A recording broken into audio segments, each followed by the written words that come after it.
Hey guys, Dave from Nerdarchy, 4 nerds by nerds, hanging out with this nerd. Nerdarchy is dead. And in this episode, we ask, is Matt Mercer the biggest dastardly DM of them all?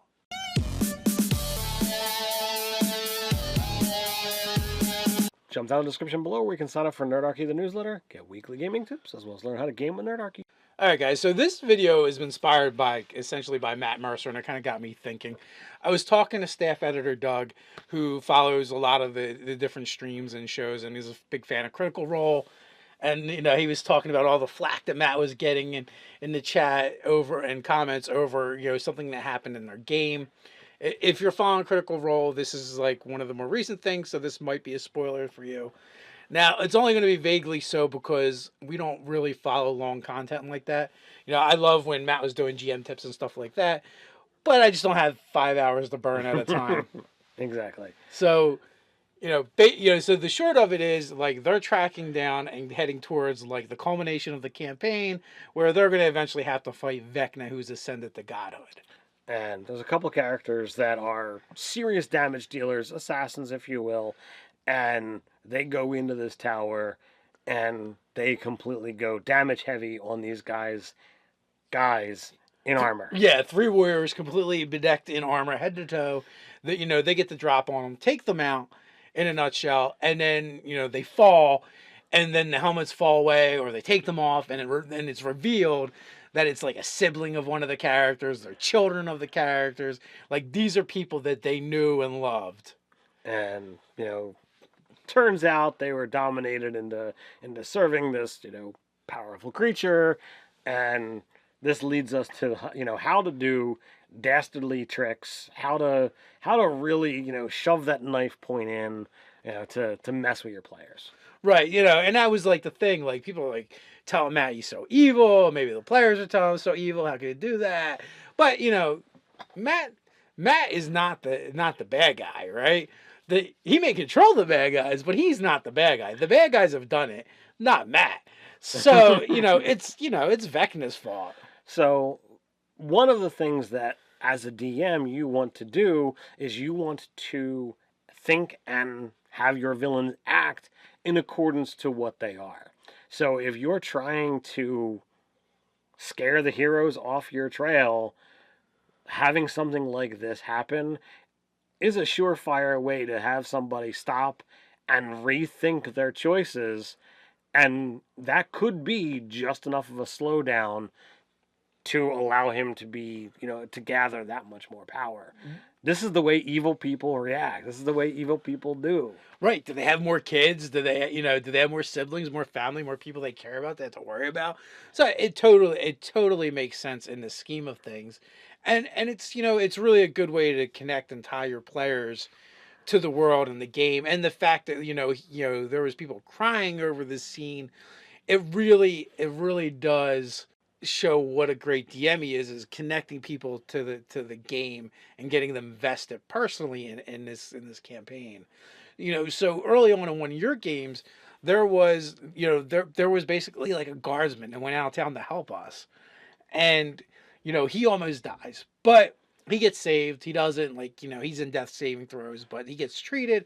He makes it back to town. Well, later on, it turns out that he's infected by this blood cultist virus or curse, right? Blood plague, if you will.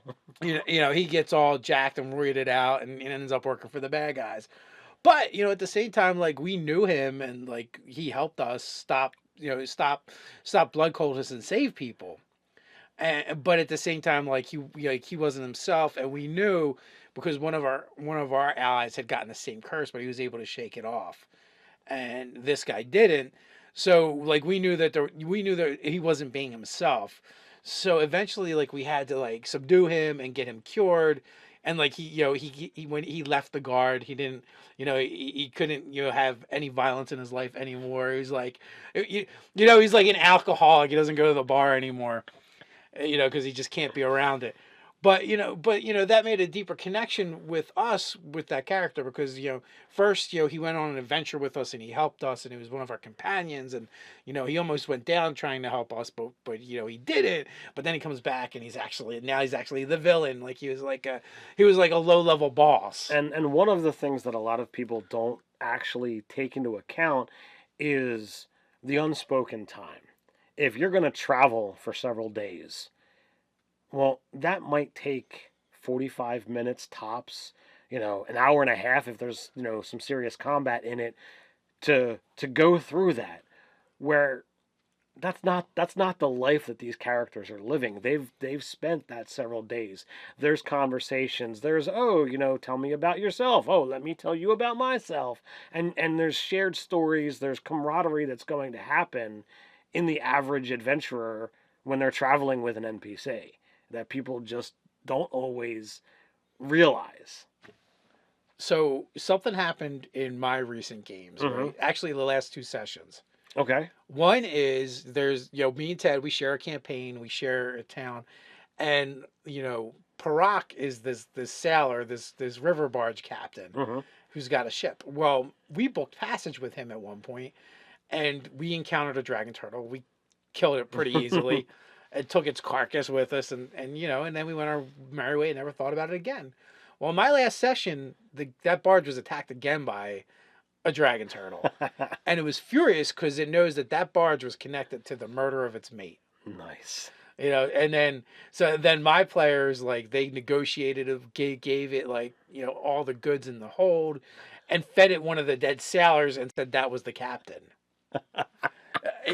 So to try and placate and be like, we weren't the ones on the ship. And so, like, this is clearly a case of something happened, connected to this NPC Parak, and that connected him to the world, and then these players had to deal with those repercussions. Now, on that same journey, they got to their destination, and they'd been there before. This small river village, it had been taken over, and all the children were held hostage by the monarch, and he was making his drugs out of there and shipping them out of there, and using the peasants as slaves. And the players came in before they rescued the children, but like, there was this weird instance that happened where during the rescue, monsters came and tried to steal one particular child. They defeated the monsters. They ran them off. They liberated the village. They went on their way. Well, they never figured out why that child was being Being singled singled out. out by the monsters. Well, weeks pass, maybe even a month passes or more, and they go back to that town. The whole village has been slaughtered. Everyone is dead. Oh man. And they track it back down to the source, and they find out one child. He's in this, like, obelisk that has a hollowed out, and he's shackled into it, and they're using this child to power this obelisk, and they figure out that it's connected to the far realm and chaos somehow, and like, these monsters are all over near this obelisk and the warlock, but essentially, like, they did not complete the mission per se. They did not find out what was going on. But that doesn't mean, like, the bad guys are done. Things are still going to happen. So now they have to go back, and they realized that they knew that kid Angus was special, and they knew it for a while. And they're like, it was a loose thread, and they're like, we got to check into this at some point. And they did it, and because they did it, like, he was traumatized and he was used, and everybody in that village is just dead now. Wow.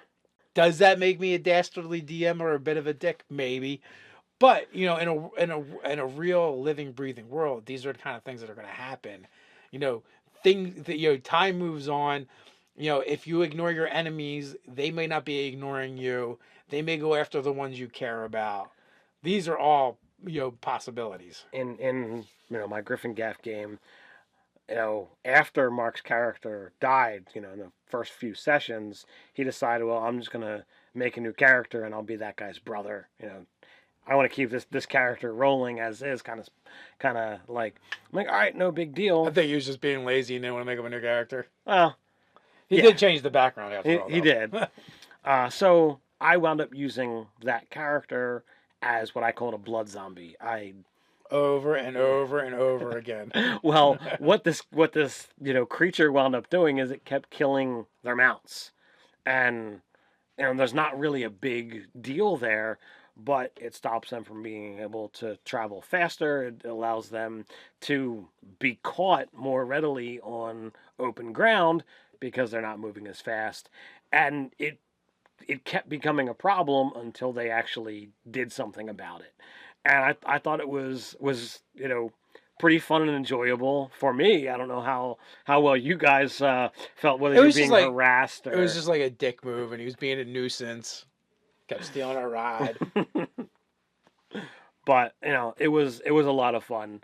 And on the other side of it, years before I did Nerdarchy, I was running a Dresden Files game. And while there's no record of that, I had to change tact of the way I was running, because initially what I was doing was, okay, the villains are ahead of the game because there's goals to be met, and if the players are working together, this is what they're accomplishing and this is what the villains are accomplishing. And I realized after a certain number of sessions that if I keep doing it this way, there's really no way for the players to catch up. So I had to actually stop that line of thinking, because I would just keep running, and it would just get worse and worse for the players the longer the campaign would go. Yeah, well, that's another example too. Like my girlfriend got kidnapped, and we had to rescue her, and and different things like that would happen in the game. But that is what makes for compelling stories, when you can tie your players into the world and really draw them into the game you're running, and make and make them care about the NPCs. Yeah, it really comes down to that. If they care about the story and they care about the NPCs that are involved, and you give them tough choices to make, there's times that they might be like, darn, why would you do that, or how could you do that? But it's gonna make those impacts that much bigger. They're gonna remember those stories for years. They're gonna tell those stories over and over again. Speaking of stories, why don't you tell us your Dastardly DM stories down in the comments below, whether it's something you did as the DM or something your DM did to you. We'd love to hear about them. While Why you're at it, like, share, and subscribe. you can follow us on Twitter. So until next time, stay Stay nerdy. nerdy.